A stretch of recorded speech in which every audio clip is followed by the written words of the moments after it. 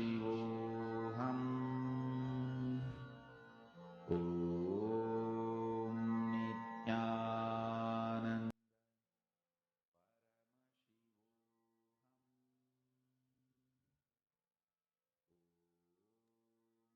Please relax. Can I request all the participants to please verify with each other? Please connect to each other and please verify as to how many of you have manifested the power. Please take a few minutes. And I request request all the manifest will very sincerely participating and beautifully manifesting. I request the male body side. I see Shane Dennis are sitting, but I request all the others to please manifest. Okay, Ma Maheshwaramaya and Ma Dahanananda are manifesting. Okay, Ma Dahanananda, listen, no problem. If you're not, it's okay. Make Ma Maheshwaramaya, you can play 2-3 more rounds and she can hear. You guys can do it like that. Okay. Now we're all going to be entering into the next session. We all are going to be continuing to manifest this power. We're going to now learn about one of the most important truths about obsessive-compulsive reactionary patterns. Let us listen to the revelations now. Paramashiva's message directly from KAILASA.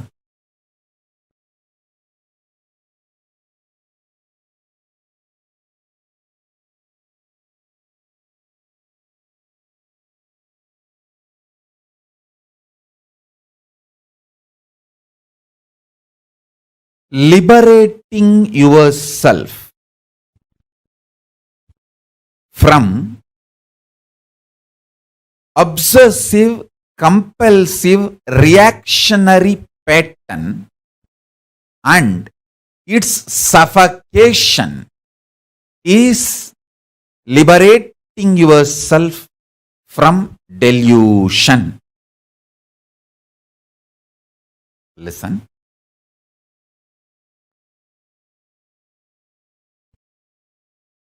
The greatest suffering is identifying yourself with your obsessive compulsive reaction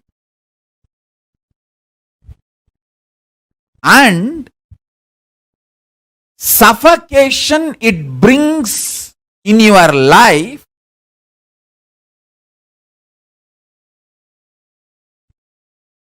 as you. I'll repeat.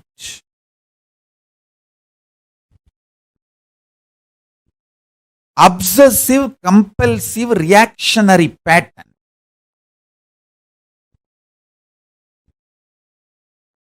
You identify yourself with that pattern and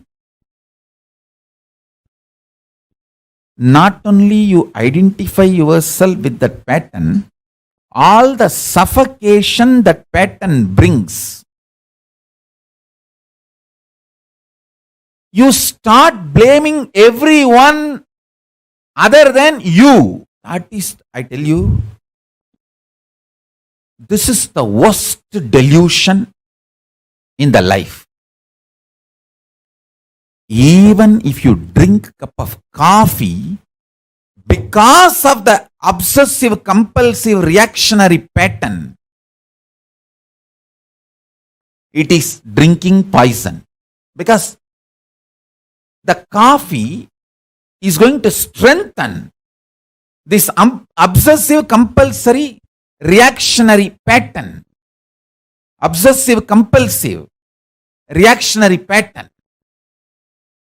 If you just understand this one message from Paramashiva, you will pull yourself out of all delusions. All delusion.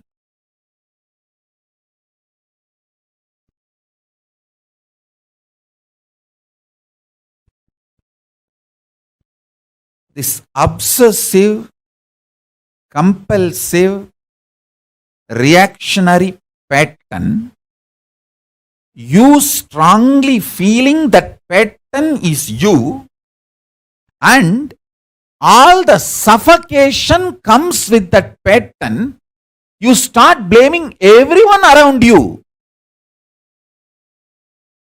saying that they are all suffocating me, instead of looking inside and solving it. If I have to give a rough equivalent for the word trobhava, delusion, I will give this word only. Obsessive, compulsory, reactionary pattern, associating, identifying yourself with that pattern, and suffocating yourself and blaming everyone. Oh, this person made me to believe this pattern.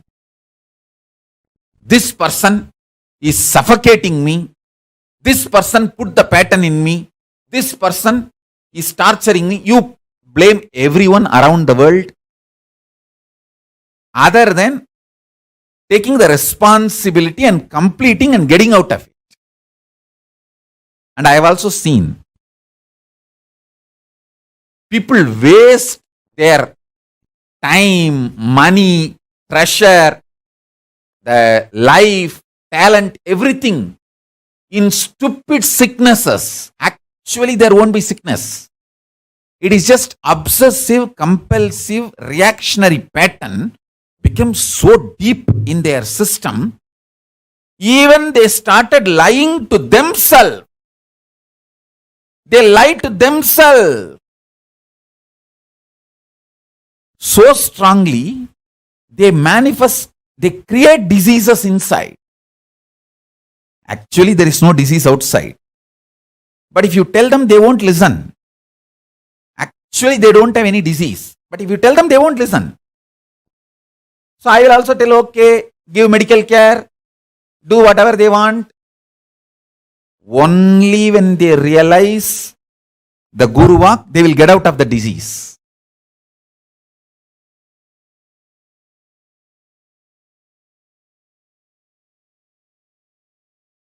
I tell you, I have made thousands of people achieve liberation, enlightenment itself, just by breaking this one pattern, obsessive, compulsive, reactionary pattern.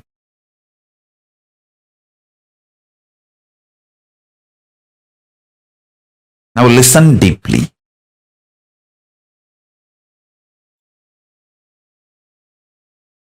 I'll give you elaborate examples.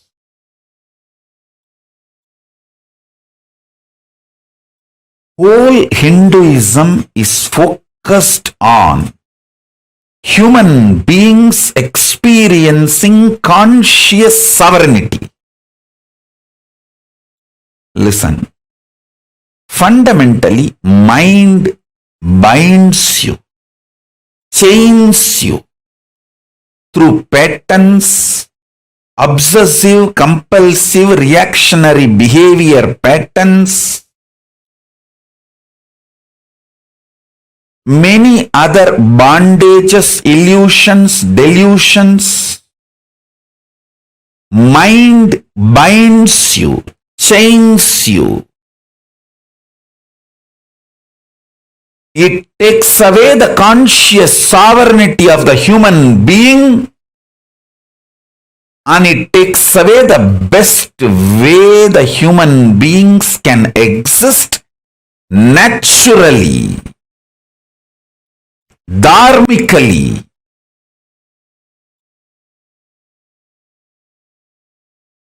A simple human existence. And the best things that simple human conscious existence can manifest, everything is hijacked, taken away, chained, bound by mind. And when you start manifesting ferociousness and break the patterns, manifest powers, your mind is transformed into supermind.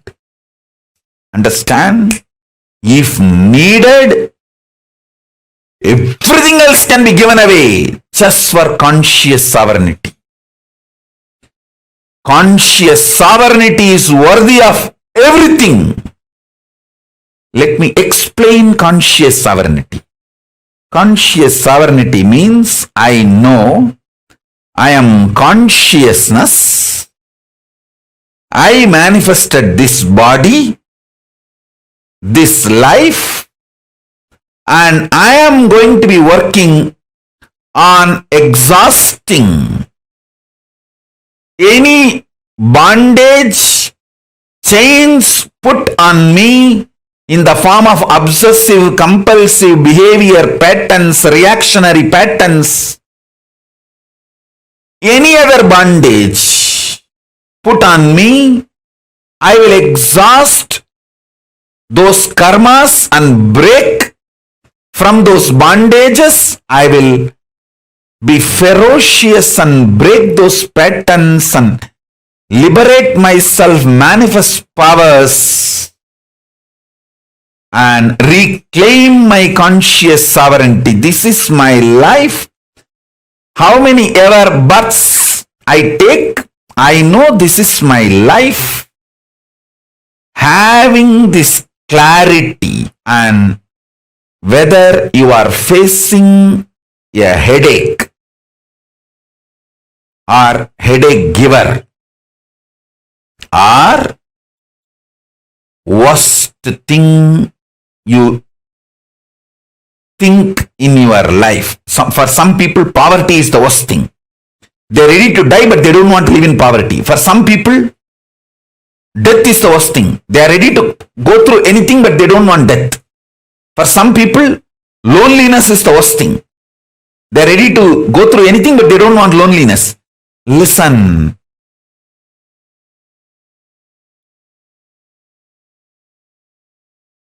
Nothing is worst in your life other than losing conscious sovereignty. Even in the worst situations, if you make strategies, decisions from your conscious sovereignty, you already started living enlightenment. Conscious sovereignty is too important. Don't lose that.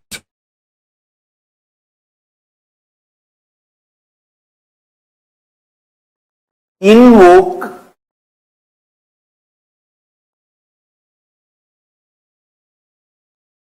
cosmic being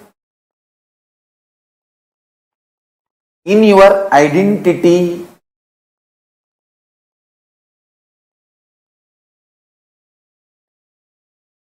You can invoke Ganesha or Subramanya, Shiva, Devi, Vishnu, Surya, any one of the cosmic being, Guru. Listen, invoke cosmic being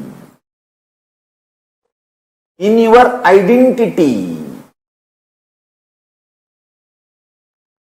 You will manifest such extraordinary energy and higher life. Understand? Fundamentally, Hinduism is science of invoking cosmic beings in you.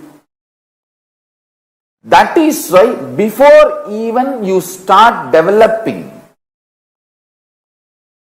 the primal OCD, obsessive-compulsive disorder, understand? The primal OCD, obsessive-compulsive disorder, you start developing before the age of 7. What I call as root pattern. Being driven by fear and greed. Please understand. Listen carefully.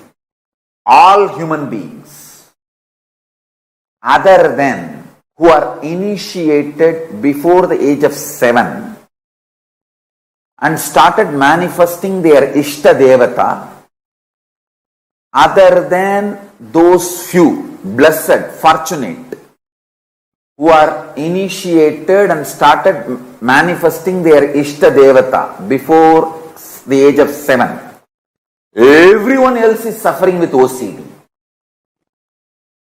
People who brainwash you, methodology they use to brainwash you, and how you start getting brainwashed in the initial level, and how it evolves as obsessive-compulsive disorder. After some time, even if you know you have enough money to buy anything which money can buy, even after acquiring so much money, you don't stop working for money, because by now it has become obsessive-compulsive disorder. I tell you, the corona has taught a big lesson for the humanity. Money is not security for life or future.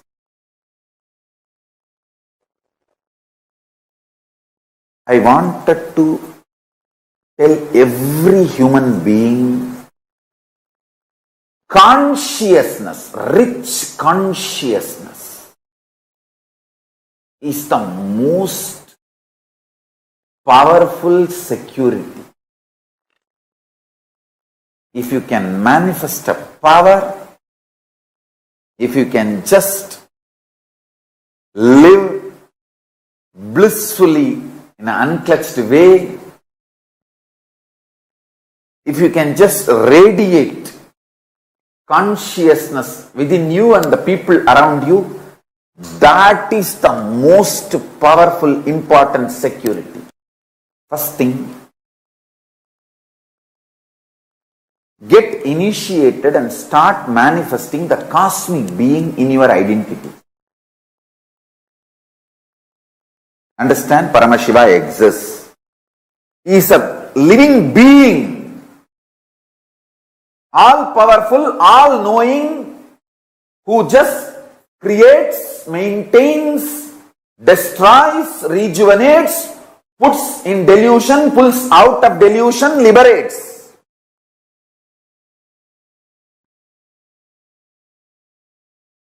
Who plays with these tattvas and principles, is a living being, alive, who can respond to you now. Invoke him in your identity. What do you feel as you? The core of you.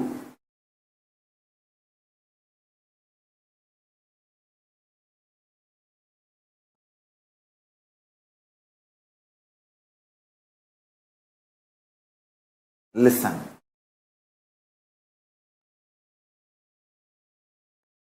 When you invoke him, invoking him in you needs only two things: initiation and your conscious will persistence, requesting him, asking him to manifest in you. Invoke him. See, when you invoke him, the fear-based obsessive-compulsive disorders become irrelevant. Listen carefully. I am not saying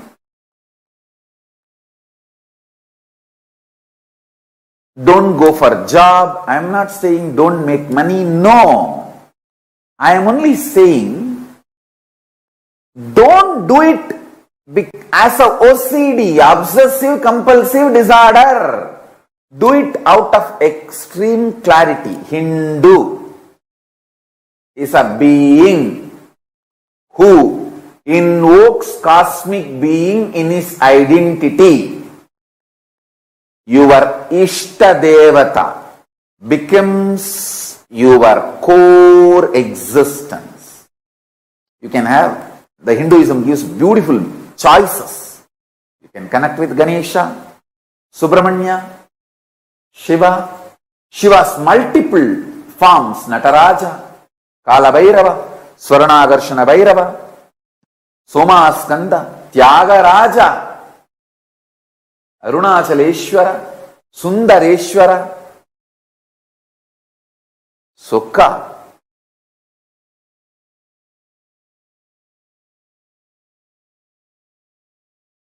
Different forms of Paramashiva, Dakshinamurti, Veerabhadra. Different forms you can connect. Parashakti, Vishnu, Krishna, Rama, Hanuman, Surya. You can choose your Ishta Devata in Hindu tradition. Understand? Invoke the Ishta Devata in your identity.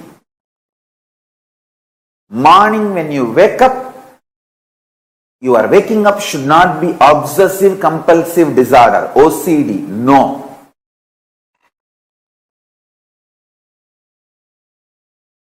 It should be IID, Ishta inspired decision. Not OCD, but IID, Ishta inspired decision.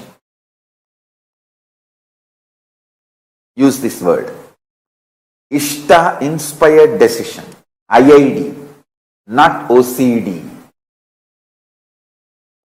I tell you.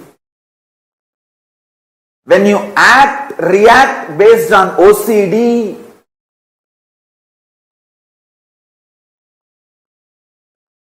you feel stuck, suffocated.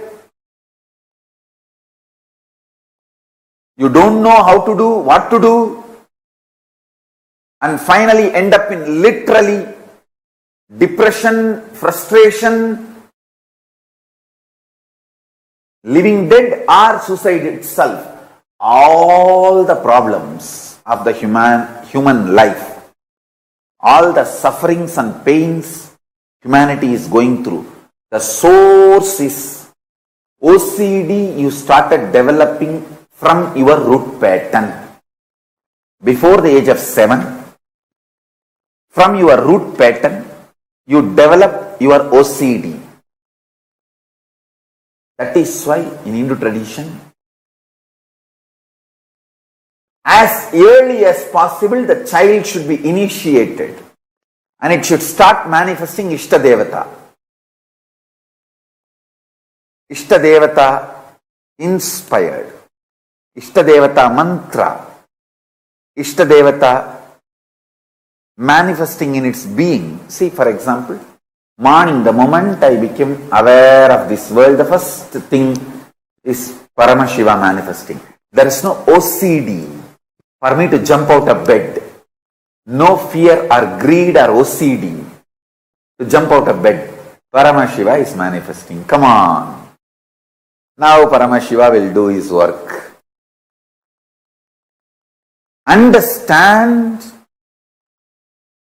waking up due to OCD manifests all types of complications and problems. Anyone who can wake up early morning due to IID, Ishta Devata inspired decision, no OCD, IID, Ishta Devata inspired decision, just 11 days, I guarantee all your blood pressure, diabetes, everything will become normal. Ganapati is real. He's a living cosmic being. When you invoke him, he actually comes with that big elephant face, pot belly, Brahmanda in his belly, and asks, "Oh my son, what do you want? Oh my dear, what do you want? Why you invoked me?"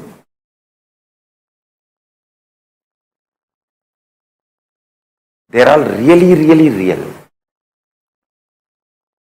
Don't think they are just some principle painting done by some rishi to explain certain concept and principle. They are all real beings, cosmic beings.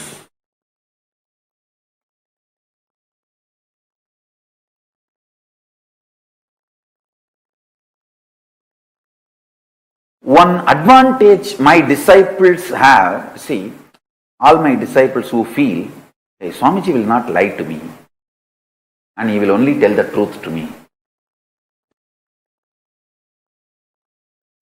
For you guys who have that feeling, hey, Swamiji will tell only truth to me, he will not lie to me. The biggest advantage you have is your being immediately connects with that consciousness, with that beings. Your identity opens with them because your identity is convinced. Swamiji told Ganesha is real, he is real. Swamiji told Kalabhairava is real, he is real. Swamiji told Paramashiva is real, he is real. That is the way actually initiation happens.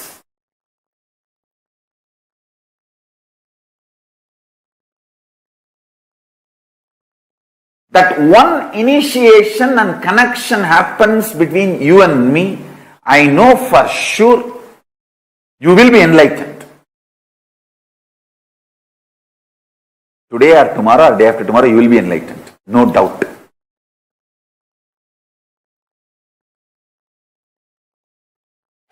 All your lifestyle can be moved away from OCD to IID.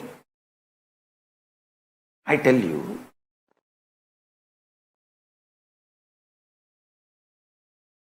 all your decisions and its good, bad effects, results, success, failure, everything finally take it to Paramashiva and cry.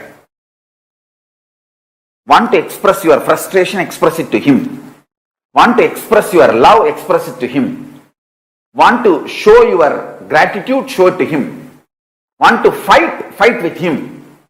Do everything with your Ishtadevata.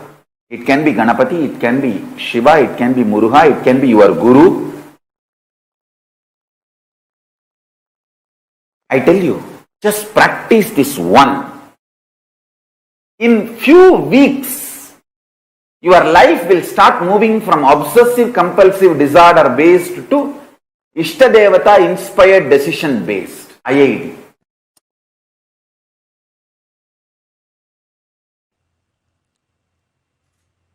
Ferociously, not softly, not politely, not mildly, but ferociously breaking the obsessive compulsive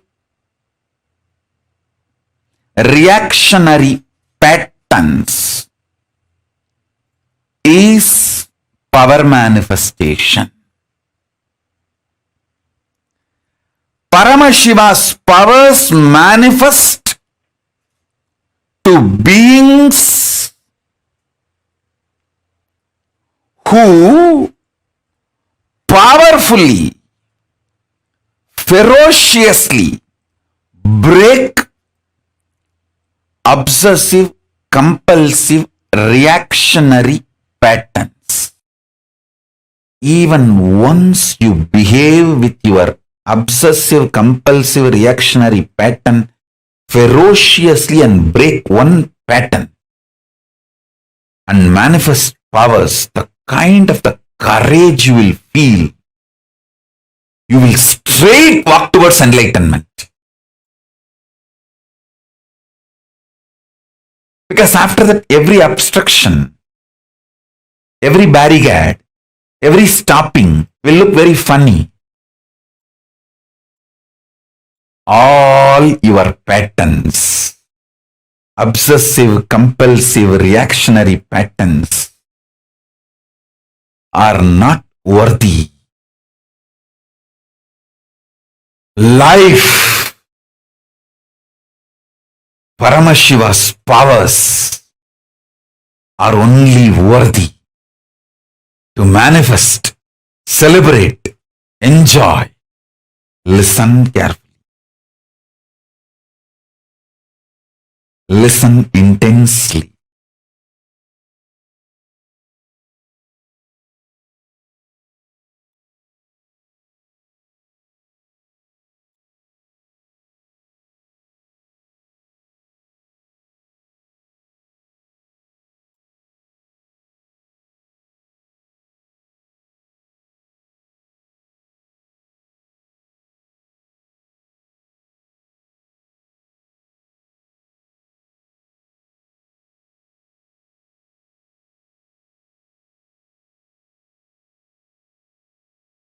Unable to build collective integrity is just because of your obsessive compulsive reactionary pattern. Understand? Whatever stops you building collective integrity is your obsessive compulsive reactionary pattern. Sit and pen down what stops you building collective integrity around you. Behave ferociously with those patterns. You usually behave ferociously with the people, not with the patterns. Behave ferociously with the patterns. Behave cutely with the people. You do opposite. You behave ferociously with people and behave very cutely with your patterns. Every time you behave ferociously with your patterns and break, you manifest at least one power of Paramashiva. Listen. To behave ferociously with your pattern, you don't need anything other than feeling connection or trust on me, because the trust you have on me will naturally manifest as the courage to execute my words.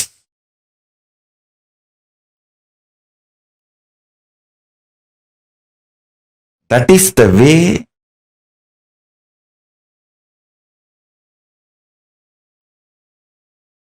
I manifested Paramashiva. See, my extreme love for my gurus,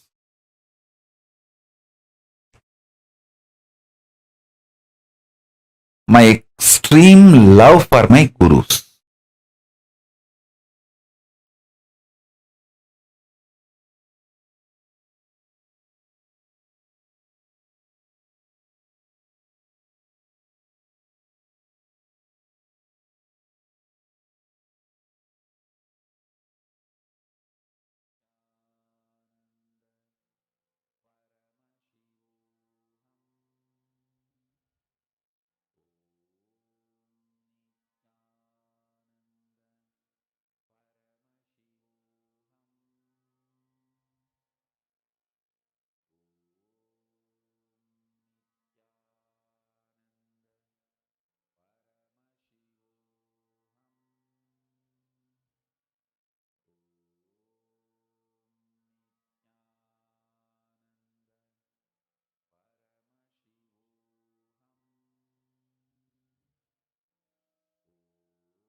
all the obsessive compulsive reactionary patterns that we carry inside us as an spontaneous reaction to life. We all carry this in our innate nature to respond to life. Most of the times it's triggered from the memory of the past actions that are stored in us, and how we let that past actions take over and make the reactions jump into reacting even before we can cognize what it is. That's why Swamiji will tell a very important statement. You should never make a decision when you're angry, when you're sad, when you're hungry, or when you're afraid. Because at all these times, even when you're happy, when you're too happy, when you're too sad, when you're too angry, when you're too hungry, and when you're too excited, like happy about something, you should not make a decision. Because all of these decisions are a trigger from something into you. Understand? All of these decisions are a trigger from something that is happening inside you. Because all of these are a reaction that's happening for a situation. We all react to situations, we don't respond, and that's where the problem starts. Someone tells you something, even before you can understand it completely in your head, you're already reacting to it. Based on your previous situations, patterns of pain and suffering, we all have a set of responses or reactions per se that we have for each of the situations. For example, for one situation, you want to say that this is what is, this is what is life. This is what it is. So you have a certain cognition. Okay, people don't want me to be happy. People don't like my joy. People don't like me to be happy. That's why people are all going purposely trying to do this to me. Understand, then you manifest only that as a reality. That's an obsessive compulsive pattern you're triggering inside of you. All these set patterns is what based on which you react. Each of these are the ones that based on which you react and respond in life. Every time you react to these patterns, please understand they are obsessive compulsive patterns that you react from. Are all of you understanding? If you just understand this one truth, if you understand this one powerful cognition, you will never be stuck in any obsessive compulsive reactionary patterns. Fundamentally, the mind binds you, consciously it binds you, chains you through the patterns, through all these reactions. When you start manifesting ferociousness to break, you manifest powers. You manifest the space where your mind is transformed to supermind. Can I request each of you to list down just 5 obsessive compulsive patterns? 5 of the patterns where you experience pain, you experience suffering, and automatically it just gets triggered in you. When a certain situation happens, let's say someone is coming and telling you something. Your boss is telling you that, oh, you didn't do it good enough. You could have done it better. You won't even wait to listen to what he has to tell. But even before he can complete the statement, your mind jumps in. And you go like, God, how can he tell this? I have put in so much effort. How can my boss tell like that? We carry so many judgments, assumptions inside of us. And we react from that pattern, not from the power. We react to the situation, not respond to the situation. You already have a script in your head. Oh, that means he's telling like this. He's telling for this reason. He doesn't even know. How can he tell? This is what he did. This is what he does always. You have a whole script running inside you and you respond. You react, sorry. This is how all situations happens in life. Look back to some of the most bad fights that you've had. Conflicts you've had in life. See what was the reason. What was the exact pattern that triggered in you? Can I request each of you to write this down? Please take a few minutes. I request each of you to pen this down.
Yes. So hope all of you have written down now.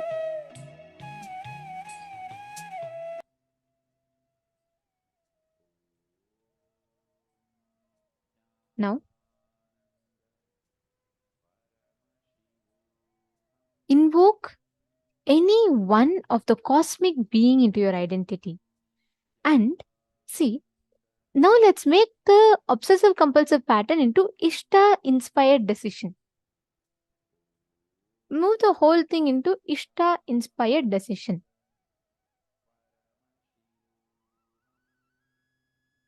And invoke any one cosmic being, any of your Ishta Devata, anyone in your inner space, in your identity. And let that deity become the core existence. See, for all of us, even Swamiji is the avatar, living avatar that we have. So you can just put and invoke any deity, Swamiji, any deity that you feel connected to. Okay? And understand the moment you invoke them, now align all your decisions as Ishta inspired decision. How each of those decisions that you are having right now, how Swamiji will do it. Just replace it like that. Now, instead of me having it, instead of me reacting it this way, how will Swamiji react? How will Swamiji respond? Will he react? No, he'll respond. So, Ishta inspired decisions. Replace all your decisions into Ishta inspired decision. Take a few minutes. Let's complete this step.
Now, please relax.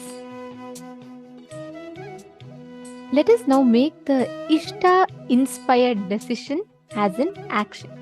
Now, we're all going to be working on understanding how to get rid of these obsessive compulsive reactionary patterns. Each of us, as we're all standing here today, as each of us are going over what our obsessive compulsive patterns are, please understand one of the most primary things for us to understand is the moment you replace your obsessive compulsive patterns with Ishta inspired decisions, that itself means all the pattern, the power over the pattern will simply disappear and leave you. Now, let us all enter into the next session, today's initiation, where Swamiji is going to be blessing us to experience the real Paramashivoham, the space of bliss and enlightenment, just by getting rid of the obsessive compulsive patterns. So now we're all going to be listening to that session. I request all of you to provide your complete listening, because this is a very, very important session, because today all of us are going to be receiving this exact initiation, the space of Paramashivoham, where you make all the pain, suffering, everything redundant in you by replacing it consciously with the ultimate powerful cognition that Swamiji has revealed. I request all of you, all the participants, to please sit straight and let's all get ready to enter into the session.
Paramashiva's message directly from KAILASA. Happiness is delusion. Bliss is real existence. Whoever asks you to pursue happiness is deluding you. Happiness is binary logic based. Today happiness is getting a car. Tomorrow happiness is getting a house. Day after tomorrow happiness is getting a wife. The next day you know what is happiness. Where you landed.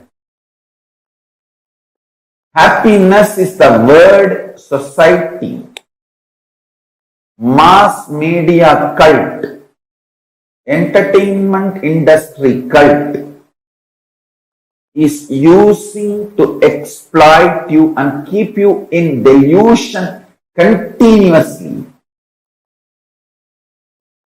Bliss is cosmological reality. Happiness is societal delusion. Understand? Bliss is when you know absolutely you are in tune with the whole existence. Even if you think you are not in tune and accept that as a reality, you will be in bliss. Bliss comes from powerful cognition.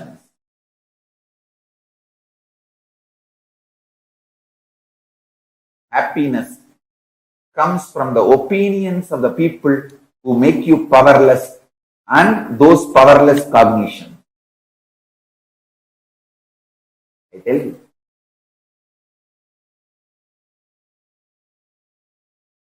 Each time when you cognize powerful cognitions of the cosmic truth, cosmological truth,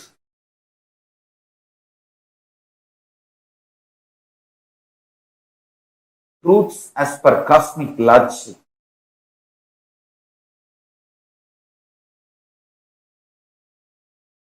you manifest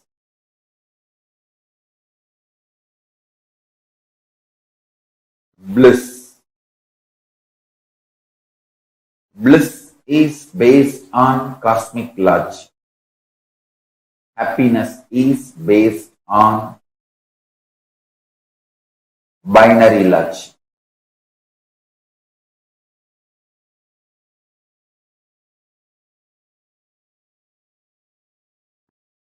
Society keeps you deluded with the idea of happiness.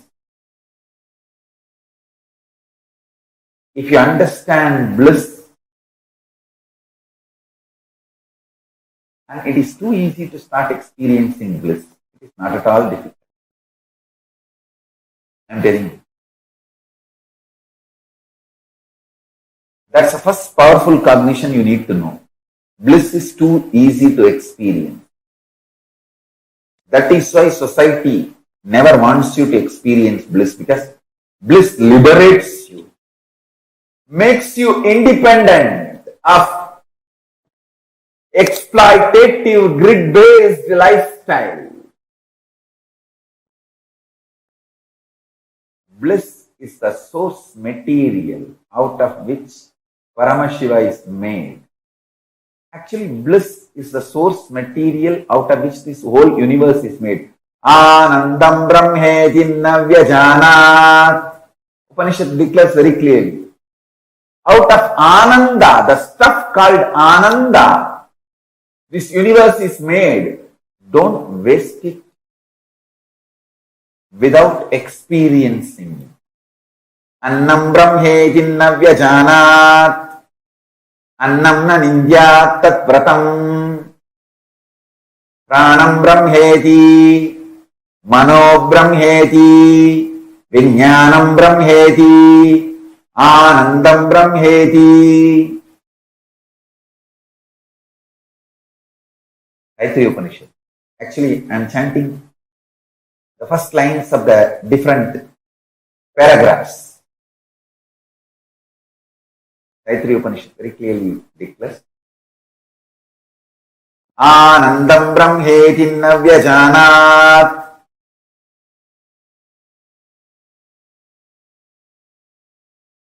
Understand? The whole universe is made of stuff called Ananda. It's made out of stuff called Ananda.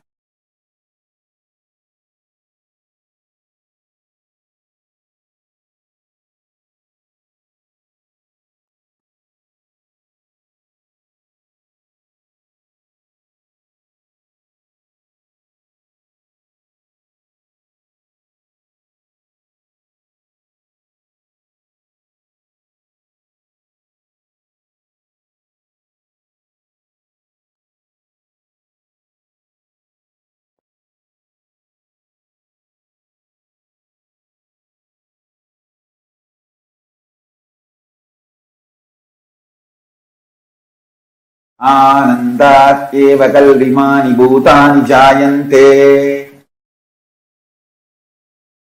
It is indeed from Ananda all the beings have happened. Do not miss understanding about Ananda, because once you understand Ananda, you will not be exploited anymore by this stupid happiness concept.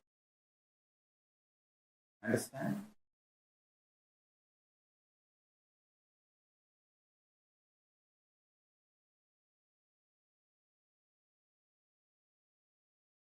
This happiness idea is inserted into you by the society or the mass media cult, entertainment industry cult, which wants to exploit you.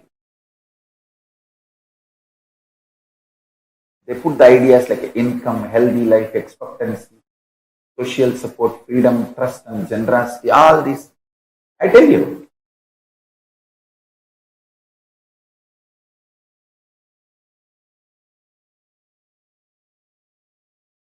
happiness is binary logic based. Bliss is cosmic logic based.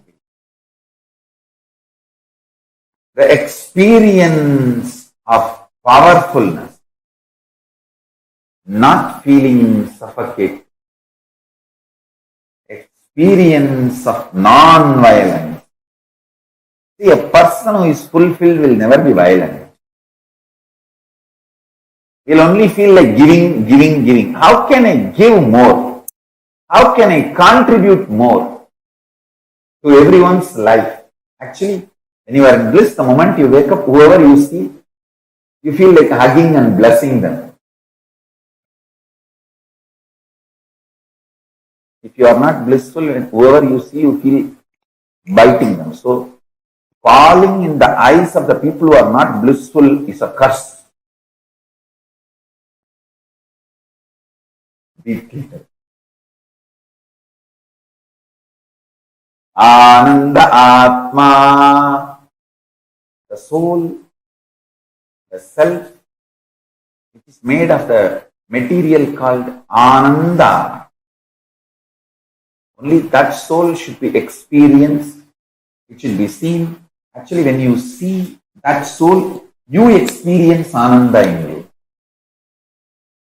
Anandam Brahmano Vidyat.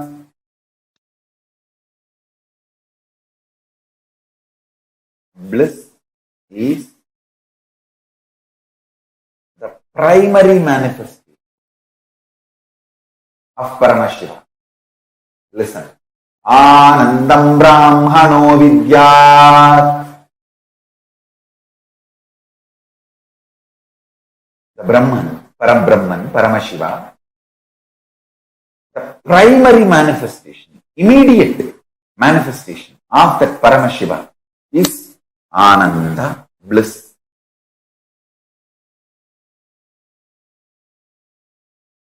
Understand By jati you can be anything, but by varna you can become Brahmana. Same way, by social conditioning you would have felt happiness or you may not have felt happiness. But as per the cosmic logic, the multidimensional logic, reality, the real reality, you are blissful, you are qualified to be blissful, and that is your very nature and quality. I tell you, even if you think you are happy as per the society standard, you are not successful. That's more like a operation success patient died. Because you are happy as per others. Even if you are happy as per yourself, it is not eternal or permanent.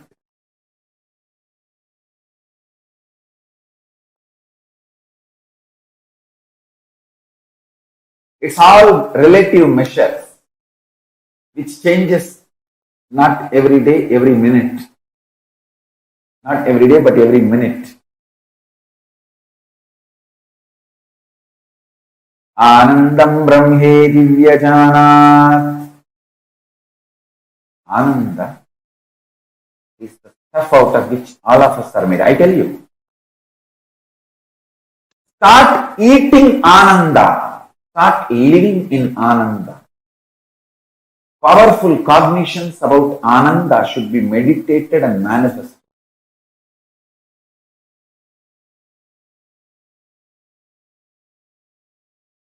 The pure truth I revealed now, Paramashiva made his own pure consciousness as the core recipe of life. Then he added other many things. But the core recipe of life is his own consciousness. This is a pure truth. Now the applied truth, listen to this very carefully. Listen to this very carefully. First, this is the greatest news, best news. Second, listen. Eternal bliss, Nithyananda, is one of the core, inherent, innate quality of Paramashiva's consciousness. Understand one thing. My inexhaustible activism comes from absolute fulfillment and bliss, not from any discontentment. See, discontented fellow will be active but cannot have a large vision which can go on expanding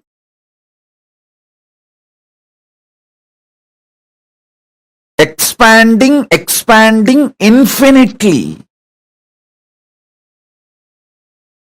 Listen to this truth. The vision I carry never tires me, frustrates me. It is like a huge energy, inspiration for intense activism and eternal bliss, the pure bliss. The eternal bliss, Nithyananda,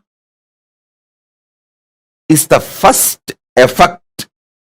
The moment you cognize Paramashiva's consciousness is the recipe. of your life. Please understand, if you are alive, be very clear, the core recipe of your life is Paramashiva's own consciousness. He put himself, he was cooking, things were not working out, the life was not happening. He just took himself and put it. Immediately life happened. That's all. Visualize. He was cooking, trying to cook life. So many components he added, but life was not happening. It was coming out like a sakra pongal, puliyodare, or so many other things came out, but life was not happening. He just smiled and put himself, his own consciousness. He just took his consciousness and put it. Immediately life happened. Listen.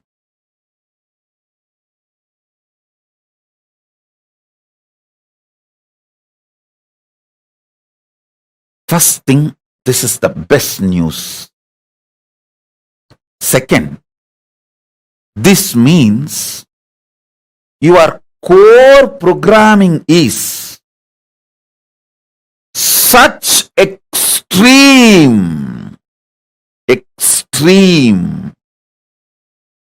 infinite, unending, Satchit Ananda Nithyanandam. Sat, you know,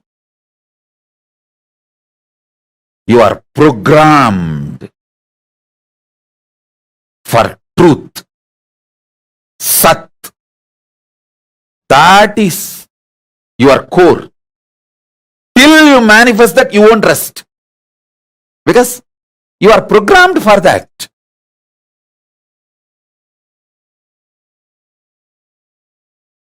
Chit, consciousness. By your very nature, you are aware you exist. Ananda, bliss, the infinite Ananda.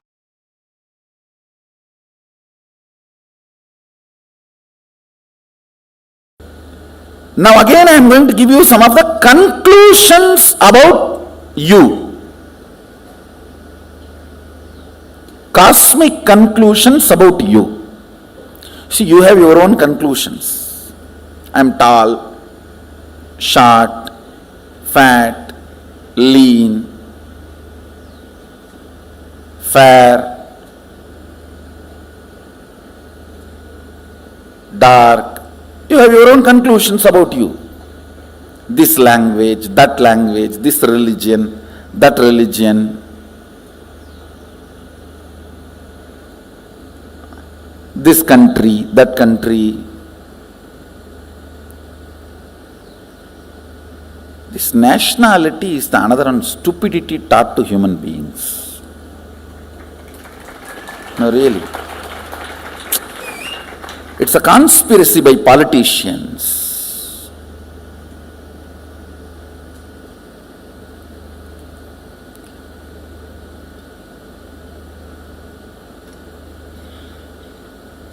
All these ideas, concepts, you have about you, but cosmos has some conclusions about you. The owner who made you has some conclusions about you, and he also is very clear why he made you. Let's try to put that software and see how we are functioning. That's all. The whole Atma Tattva is nothing but using the original owner's updated software to make the product function and see what all it manifests. It's only your integrity to these conclusions are required, nothing else.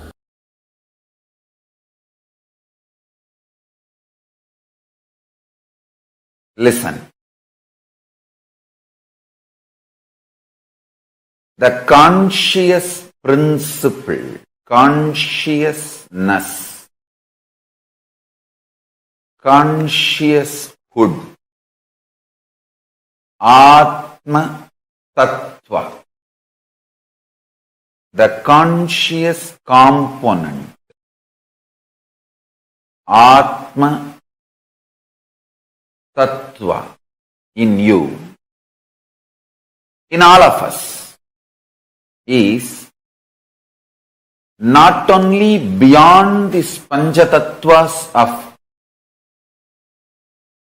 Prithvi Tattva, Apu Tattva, Teyu Tattva, Vayu Tattva, Akasha Tattva, means roughly in English, earth element, water element,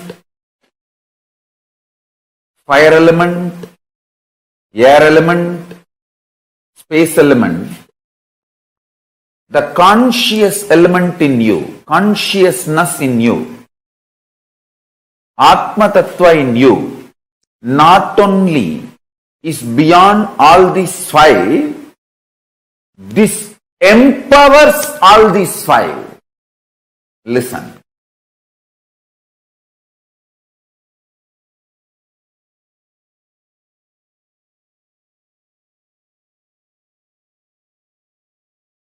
By intense, ferocious unclutching, tyaga, if you decide to remove the interferences and inferences, comes on your Atma Tattva, that tyaga manifests as superpower in your being. Atma Tattva in you, conscious principle in you, Chit Shakti in you, conscious hood in you, consciousness in you, conscious element in you. All these words denote the same. Conscious element in you is not only beyond these five principles called earth element, earth element, water element, fire element, air element, space element. This Atma Tattva, conscious principle, empowers, gives life to all these five. Listen carefully. If you use unclutching, completion and tyaga to stop all the interferences and inferences of earth, water, fire, air, space elements on your Atma Tattva, on your conscious principle, you will manifest powers immediately. Listen. Pratyagatma Chaitanya Jakratam, individual conscious principle awakening, is not exclusive right for anyone. It is even for animals. It is granted. Understand? I tell you, the essence of what I am trying to convey.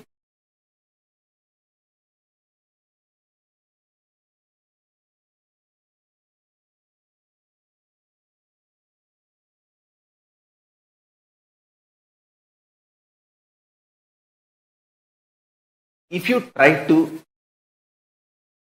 keep the powerful cognition, you are Atma. You are Atma Tattva. While you are eating, while you are sleeping, your body will not react like a normal human body. There will not be any body odor. There will not be any. The hangover of sleep, the effect of sleep on you.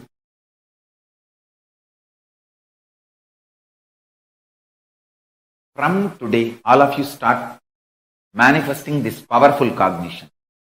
Your conscious principle, Atma Tattva, is not only beyond the 5 elements, earth element, water element, fire element, air element, and space element. The Atma Tattva empowers all these elements. And do not allow the interferences and inferences of these 5 elements on your Atma Tattva. Understand? If you just awaken your Atma Tattva, that's all. Immediately, Parabrahma, Parandama, Parameshwara, Paramashiva, Parashakti, all will manifest in you. All of them are waiting to manifest in you. You just need to say yes.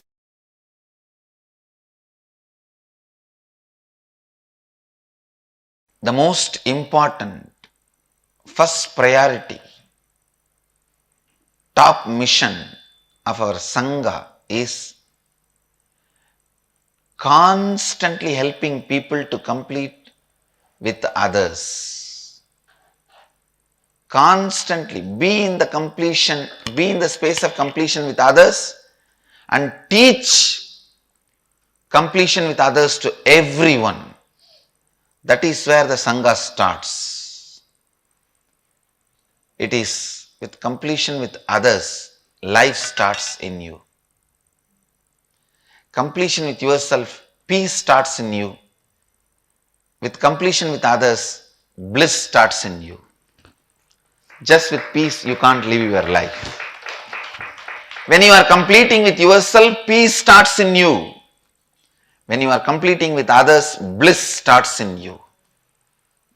So, O humanity, be blissful, not just peaceful. You happened to be blissful, not to be just peaceful.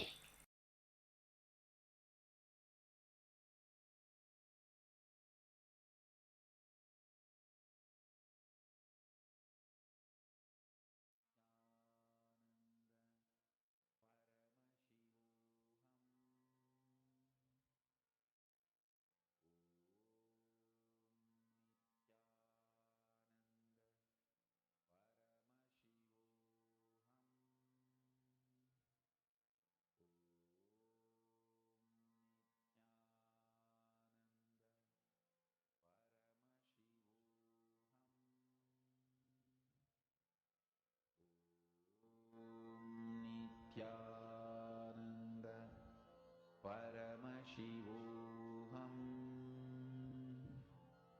Om Nithyananda Paramashivoham. Om Nithyananda Paramashivoham.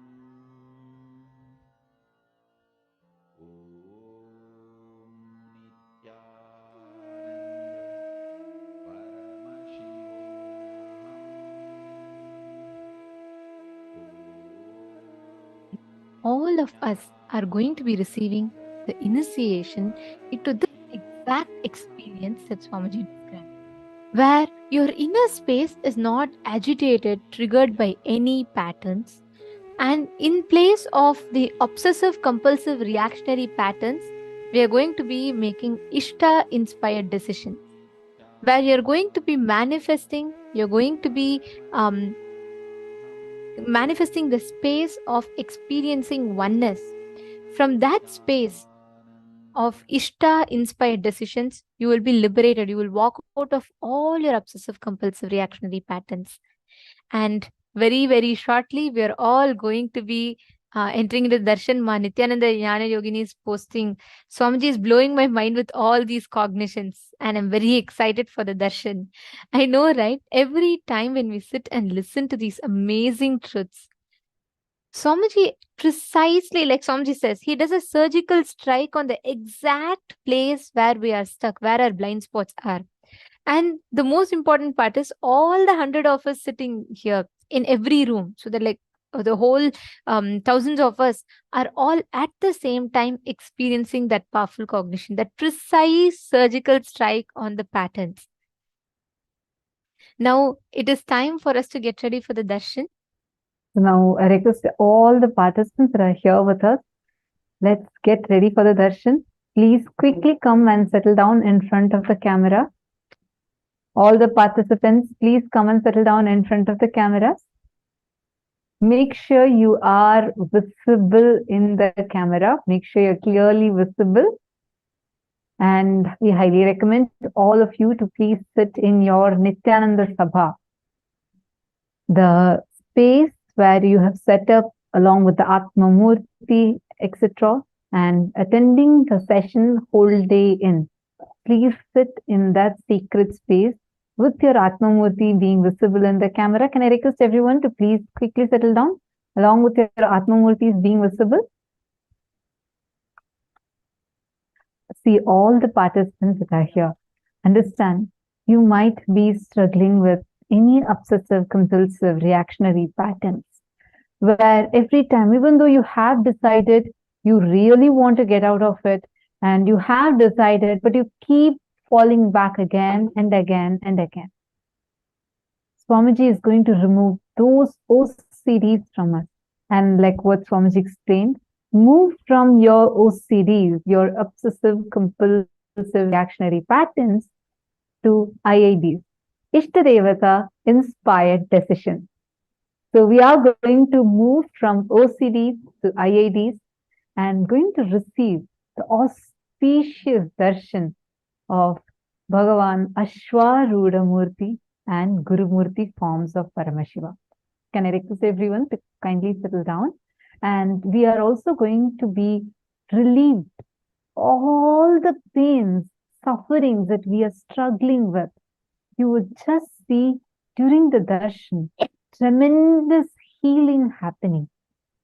Swamiji, as Paramashiva, Ashwarudha Murti and Guru Murti forms of Paramashiva, Swamiji will remove, liberate all of us from any kind of pains and sufferings that we are struggling with in our life. And we request all of you to continuously keep posting your prayers, boon requests, everything that you have during the darshan.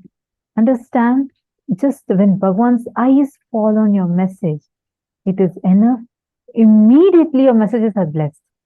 Your messages are blessed. And like yesterday we saw how Swamiji is powerfully blessing as Bhagavan Shukra. And Swamiji said that everyone who sat yesterday, all of you got like literally like a jackpot, like everyone was showered. All the boons that people asked were showered. Today we are going to be having very, very, very powerful form of Paramashiva as Guru Murti, the ultimate Guru manifestation out of immense compassion manifesting for all of us, where he appeared in this form, happening, manifesting in the life of Manika Vasagar, and we are going to be having that very form's darshan today. During the darshan, just by the darshan itself, where you don't need to do some particular action, like you don't need to do some sadhana, some kind of meditation technique, some kind of kriya, nothing you need to do from your side.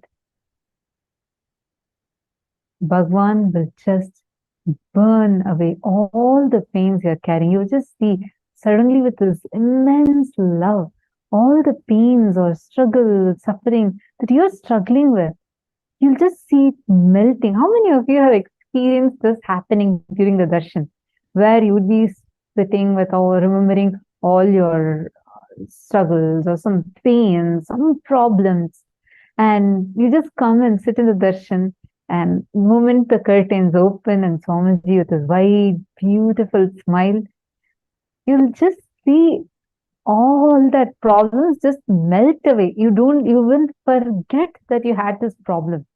How many of you have experienced this? Yes, me. I see a lot of messages in the Zooms, and I see also wide smiles, because understand what experience each of you are saying that you have had today, you're going to have it intensely, because in this form, vibrant form, I know all of us are eager to see what beautiful form Swamiji is going to be coming today in. Understand, just during the darshan, that powerful, blissful, intense space of Paramashanta Swarupa of Paramashiva gets transmitted to us. Now, when Ganga is flowing shallow, right, you will be able to see all these big boulders and rocks on Ganga. But the moment Ganga just floods, all these rocks, not just the small rocks, but even the big rocks just disappear. Same way, just by flooding all of us with his divine love and awakening the Guru Bhakti in us, all your problems and OCDs, struggles will just get melted. It will disappear. At least in Ganga, when she floods, those rocks are under the water. But for us, those sufferings and pains just disappear out of our lives. And most importantly, Like Swamiji said, even the biggest of OCDs, the obsessive-compulsive patterns, you can just walk away with the power of your integrity to Guru Vak. When we all sit in the darshan today, even you might have been stuck with an addiction pattern for 15-20 years, you will simply go beyond just by sticking to Guru Vak.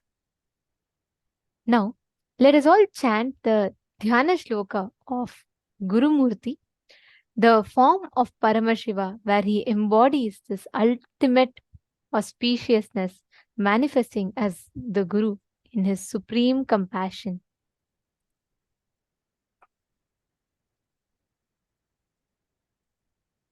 अचल उपरि शृङ्गे शम्भुयोगासनस्तु धवलममलवर्णे चैव वक्त्रं त्रिनेत्रं करगतशुचिः सर्पपुस्तकज्ञानसमुद्रं मुनिनुत यदयुग्मं दक्षिणामूर्तिमीडे.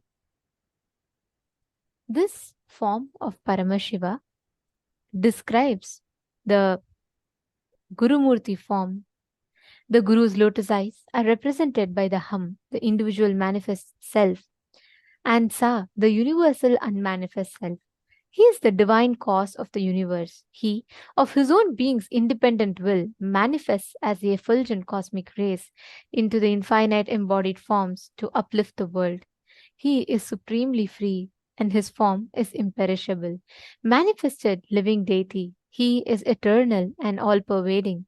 Meditate and be absorbed into the Guru's feet.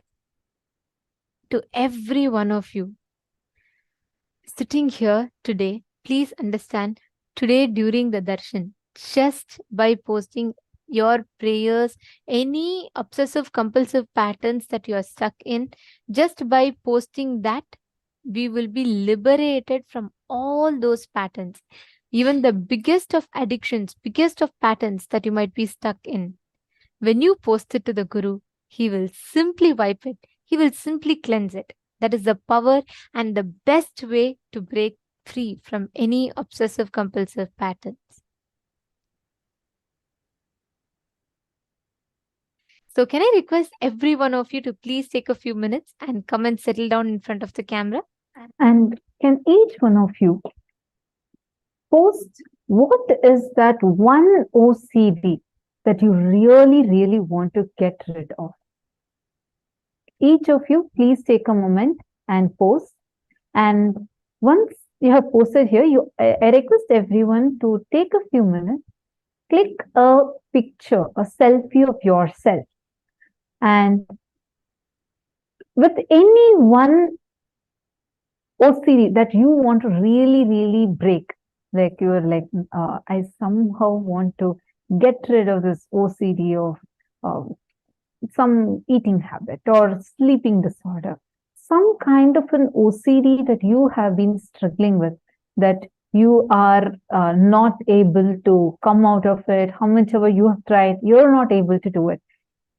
If any of you really want to get rid of any such OCD, please take a few minutes, and I request all of you to take a selfie of yourself and post your selfie on Facebook and tag Swamiji. You can post with what OCD you want to get rid of, and use the hashtag Paramashivoham and tag Swamiji, and you can post your picture on the Facebook.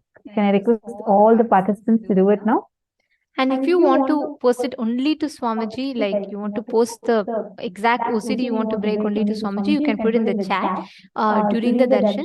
But you can post a selfie tagging Swamiji on Facebook, saying that you're ready to break free from all your obsessive compulsive reactionary patterns, OCDs. So please take a few minutes, and all of you can now head to Facebook and click a selfie and use hashtag Paramashivoham and share it with your friends, everyone. Let them know you are ready to break your obsessive compulsive patterns. For Janmas, we struggle with so many unconscious patterns. But Guru, just by a look, can burn all those OCDs, the obsessive compulsive patterns, and he can liberate us from that.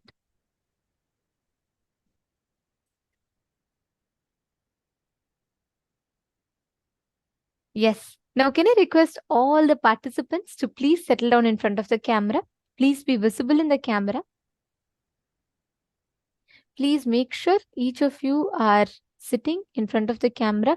Yes, Ma Nithyananda Jnana Pradayini, you can you can post it in Zoom also. Yes, Ma. So, see, all the prayers can be posted on Zoom, where the selfie of yours, you should post it on Facebook. The prayers you want to ask Swamiji, yes, you can definitely post it on Zoom, Ma. The selfie, if you could please head to Facebook and tag Swamiji and post it there. Come on, Ma Saroja Aplush and Ma Prematavasi, you all can head to Facebook and post. I see you're all putting the patterns you want to get rid of. You can post your selfie and you can tag Swamiji and say you're ready to break free from all your OCDs.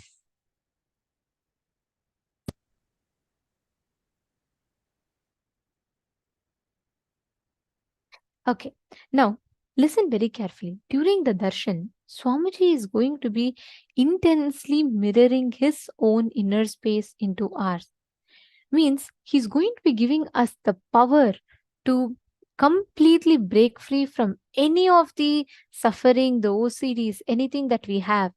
And he's going to be showering us with the most powerful boon.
please post it on your own timeline, Nithyananda Jnana Yogini, and then you can tag Swamiji's ID. Each of you can post it on your own timeline. Yes. And also please make sure you are using the hashtag. The hashtag and tagging, both are very important. Make sure you use the hashtag Paramashivoham as well as tag Swamiji's Facebook ID, Facebook page, and you can post it.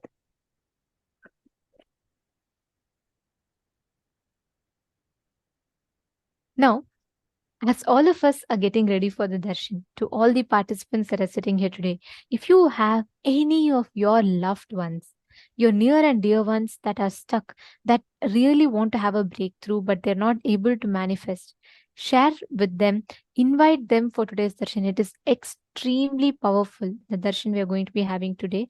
And you're going to be manifesting that high, intense, powerful space of walking out of all those obsessive-compulsive patterns. So please take a few minutes and invite them. Let them all join. And during the darshan, Swamiji blesses, gives darshan response to all of our prayers in the chats, whatever you're all posting.